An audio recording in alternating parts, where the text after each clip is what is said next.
А вы сами наблюдаете за тем, что вас сейчас больше выматывает? То есть смотрите ли вы на то, где у вас энергия уходит, сдувается, где вам сложно, тяжело, например, находиться, и насколько вы этим сами управляете? То есть насколько вам хватает просто внутреннего ресурса сказать: нет, я не готов с этим взаимодействовать.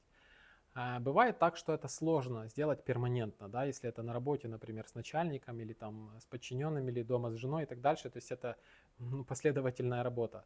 И в первую очередь эта работа должна вестись внутри себя, то есть нужно научиться использовать ту энергию, которая есть, посредством правильной связи между телом и сознанием. Вы сами что скажете? Где вы больше всего сдуваетесь и где больше всего вы чувствуете отлив сил?